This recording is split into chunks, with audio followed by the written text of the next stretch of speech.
बच्चों, आज हम कक्षा 5 की वाटिका के पाठ 10 चेतक की वीरता जो एक कविता है उसका लेखन कार्य करेंगे। उसके अंतर्गत हम शब्दार्थ, प्रश्नोत्तर और इसका जो बुक वर्क है सारा लेखन कार्य करेंगे। तो चलिए बिना देरी किए हुए शुरू करते हैं।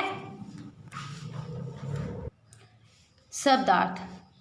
शब्द अर्थ। रण, रण कहते हैं युद्ध को। चौकड़ी, चौकड़ी कहते हैं चौपायों की दौड़, जो चौपाया पशु होते हैं उनकी दौड़। निर्भीक, निडर। नद, बड़ी नदी। बर्ज में बहुत कठोर। है कहते हैं घोड़े को। गहर, सहसा आ पहुँचना।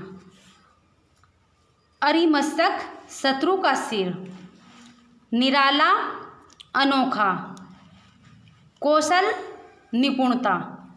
करवाल, तलवार। विकराल, विकराल कहते हैं भयंकर। निशंग, तरकस। बैरी, बैरी कहते हैं दुश्मन को। तनिक, थोड़ा सा या थोड़ी सी। अब इसका जो बुक वर्क है वो करते हैं। कविता के आधार पर रिक्त स्थानों की पूर्ति कीजिए। महाराणा प्रताप के घोड़े का नाम क्या था? चेतक था।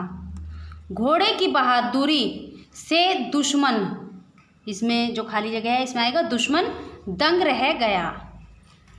चेतक किसका इशारा पाकर मुड़ जाता था? इसमें आएगा राणा का इशारा पाते ही मुड़ जाता था। आगे है युद्ध में भर भर का चेतक निराला बन गया था। तो इसमें क्या आएगा? इसके युद्ध में कौन भर भर कर बन गया था निराला? क्या भरी थी उसने? चौकड़ी, चौकड़ी भर भर कर, है ना? चौकड़ी भर भर कर चेतक निराला बन गया था। आगे देखते हैं। नीचे दिए गए शब्दों के तुकांत शब्द कविता से खोजकर लिखिए। निराला, निराला का जो तुकांत होगा वो होगा पाला। चाल, ढाल। कोड़ा, घोड़ा। लहर, पहर। ढंग, रंग। आगे है नीचे लिखे शब्दों को सही क्रम में रखकर वाक्य बनाइए। सरपट, दौड़ता, घोड़ा है। तो इसका वाक्य बनेगा घोड़ा सरपट दौड़ता है। आगे देखिए। पाला से का हवा चेतक था पड़ा। तो वाक्य बनेगा इसका चेतक का पाला हवा से पड़ा था। आगे है बहादुर था बहुत घोड़ा चेतक। तो इसका वाक्य बनेगा चेतक बहुत बहादुर घोड़ा था। आगे देखिए। जाता था उड़ महाराणा प्रताप को चेतक लेकर। तो इसका वाक्य बनेगा चेतक महाराणा प्रताप को लेकर उड़ जाता था। आगे का प्रश्न है स्त्रीलिंग शब्द लिखो।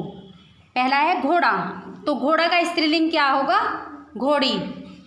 दौड़ा का दौड़ी। ठहरा का ठहरी। गिरा का गिरी। अब इसके प्रश्न उत्तर करते हैं। चेतक किसके इशारे पर मुड़ जाता था? इसका उत्तर है चेतक महाराणा प्रताप के इशारे पर मुड़ जाता था। क्वेश्चन है चेतक की टापों का दुश्मन पर क्या असर होता था? इसका उत्तर है चेतक अपनी टापों से दुश्मन को कुचल देता था। आगे का प्रश्न है चेतक शत्रु की सेना पर किस प्रकार टूट पड़ता था? इसका उत्तर है चेतक शत्रु की सेना पर भयानक बादलों की तरह टूट पड़ता था। प्रश्न है चेतक किस तरह की चाल से निराला दिखाई पड़ता था? इसका उत्तर है चेतक अपनी चौकड़ी की चाल से निराला दिखाई पड़ता है। आगे चेतक को कोड़े नहीं लगाने पड़ते थे क्यों? उत्तर है इसका, चेतक को कोड़े नहीं लगाने पड़ते थे क्योंकि वह महाराणा प्रताप के मात्र इशारे से ही समझ जाता था। आगे का 6 प्रश्न है, क्या देखकर बैरी समाज दंग रह गया? चेतक अपने पैरों से दुश्मनों को कुचल रहा था, जिसको देखकर बैरी समाज दंग रह गया।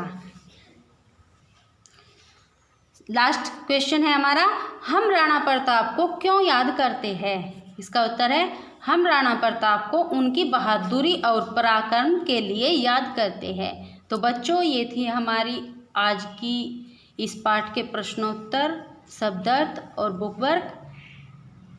आशा है कि आप अपना काम पूरा करेंगे इसे, ये आपके लिए बहुत हेल्पफुल होगी। तो मिलते हैं अगली वीडियो में, तब तक के लिए बाय बाय।